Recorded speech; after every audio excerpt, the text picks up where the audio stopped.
मुख्यमंत्री पुष्कर सिंह धामी ने दूनवासियों को दी करोड़ों की सौगात। एमडीडीए की 10 बड़ी योजनाओं का किया शिलान्यास और लोकार्पण। 200 करोड़ से होगा योजनाओं का निर्माण।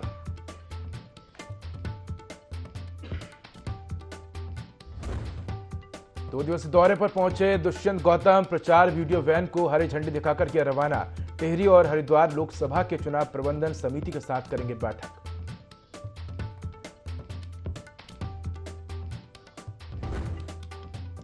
कांग्रेस प्रदेश अध्यक्ष करण महारा ने पार्टी का बताया चुनावी एजेंडा। लोकसभा में कांग्रेस देगी 5 गारंटी। डिलीवरी बॉय को देंगे सामाजिक सुरक्षा की गारंटी।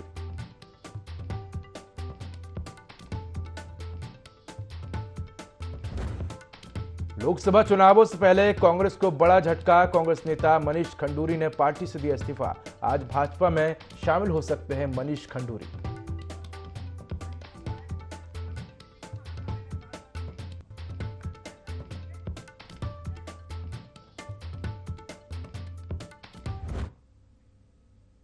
नमस्कार, मैं हूं उदय। देवभूमि लाइव में आपका स्वागत है। बुलेटिन की शुरुआत करेंगे तमाम बड़ी खबरों के साथ। सीधा रुख करते हैं देहरादून का, जहां सीएम पुष्कर सिंह धामी विभिन्न विधानसभा क्षेत्रों को विकास कार्यों की सौगात दे रहे हैं।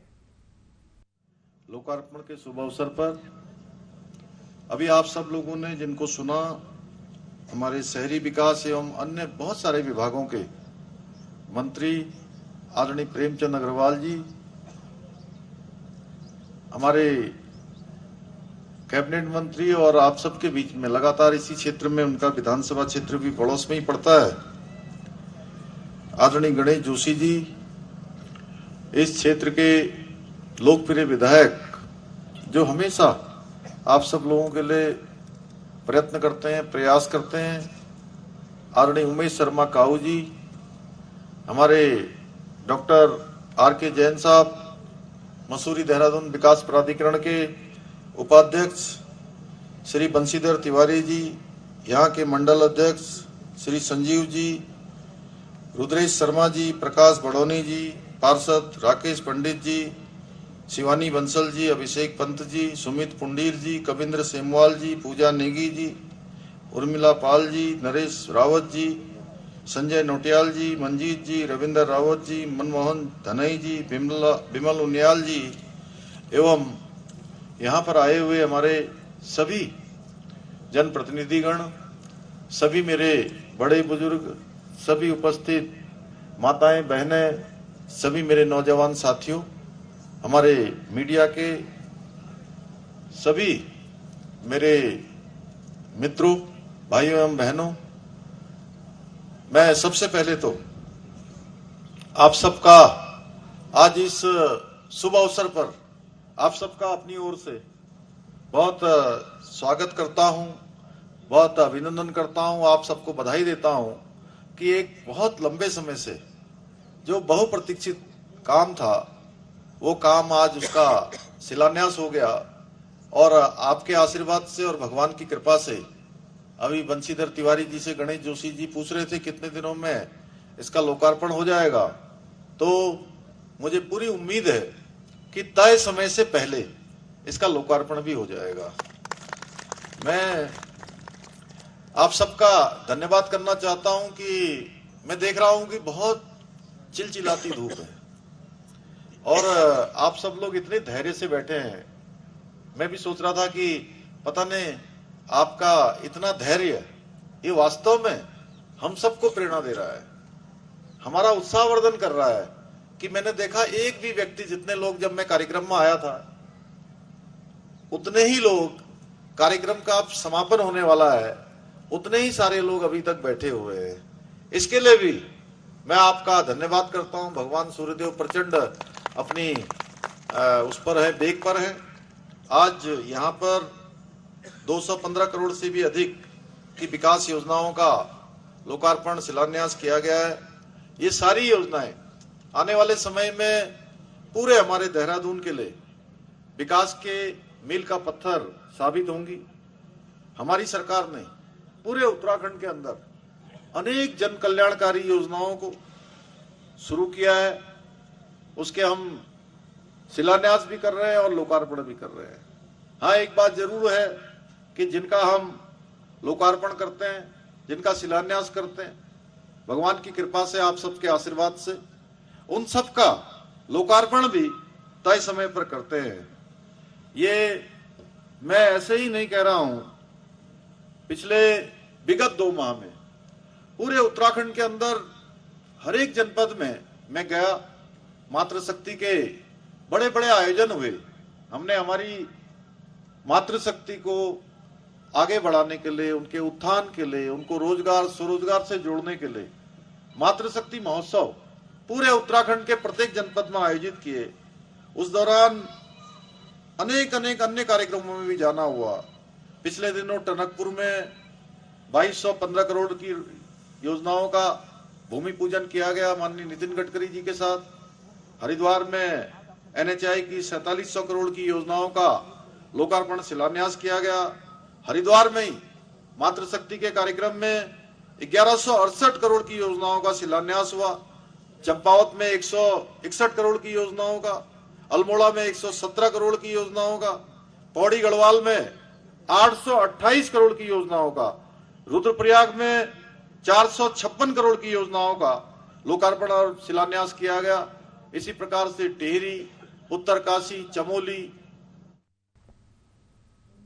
खबर अक्सर से है, जहां गर्ग डिग्री कॉलेज में अंतर्राष्ट्रीय महिला दिवस पर आयोजित विशेष कार्यक्रम में स्थायी लोक अदालत की पूर्व सदस्य अंजलि माहेश्वरी और सेवा योजना के मुख्य प्रशासनिक अधिकारी सानू कार्की ने कहा कि महिलाओं को अपने अधिकारों के प्रति सजग और संवेदनशील होना चाहिए। खासतौर पर जो हाल ही में सरकार ने UCC बिल लागू किया गया है, उसमें महिलाओं को विशेष अधिकार दिए गए हैं। इसके साथ ही दोनों वक्ताओं ने तलाक विवाह संपत्ति को लेकर महिलाओं के कई अधिकारों की विस्तृत रूप से छात्राओं को जानकारी दी और घरेलू हिंसा में आकस्मिक होने वाले अत्याचारों के प्रति महिलाओं को जागरूक होने के लिए कहा। बता दें कि इस मौके पर चेयरमैन अमरीश गर्ग और डायरेक्टर संजीव गर्ग भी मौजूद रहे।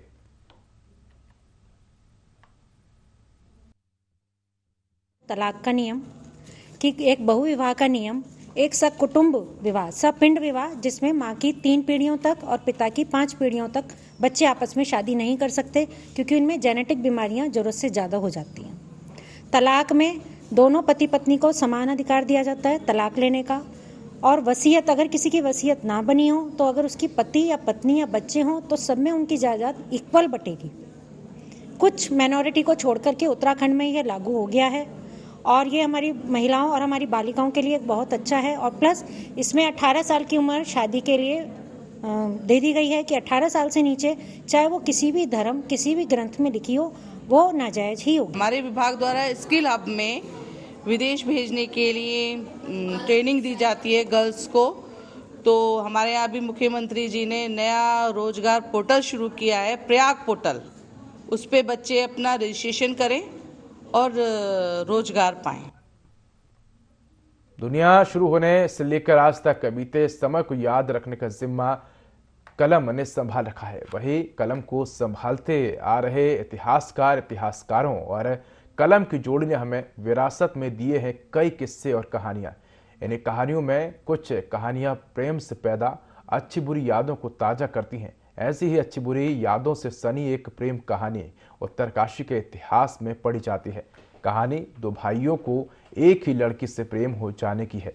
इसमें लड़के गंगा और लड़की यमुना वैली की रहने वाली थी और इस समय गंगा और यमुना वैली में रोटी बेटी का संबंध तक नहीं था, लेकिन प्रेम में पस्त गंगा वैली के नरू और बिजू यमुना वैली की लड़की को भगाकर अपने साथ घर ले आए। जिसके बाद अपमानित महसूस कर रहे यमुना वैली के लोगों ने गंगा वैली पर आक्रमण कर दिया, जिसके बाद ये लड़ाई कई दिनों तक चली और आखिर में अपना अपना नुकसान करवाने के बाद दोनों पक्ष शांत हो गए। आज इतिहास में दर्ज इस जगह की स्थिति खंडर हो गई है, जबकि जनपद मुख्यालय से महज कुछ ही दूरी पर होने के बावजूद प्रशासन ने इसकी सुध नहीं ली है। लगभग 150 साल पुरानी कहानी है जो हमने इसको समझा है जहाँ तक, और इस कहानी को लेके हमारे गंगा घाटी और यमुना घाटी में लोग बहुत अच्छी तरह से मतलब इसके गीतों से या इसके संगीत से, इसका नाटकों से भली भांति जानते हैं। और ये कहानी भी जो है लगातार, ऐसा कोई मेला ठेला नहीं, ऐसा कोई शादी नहीं है कि जहाँ ये गीत नहीं बजते हैं। सरकार को उसके लिए कुछ करना चाहिए, नहीं तो ऐसी ऐतिहासिक धरोहर खत्म हो जाएगी। ये राजा के ज़माने में राजगढ़ी में इनकी तैनाती थी उस टाइम, तो ये योद्धा थे, भड़ थे वहाँ पे, और जंगल की देख रेख का जिम्मा था इनके पास।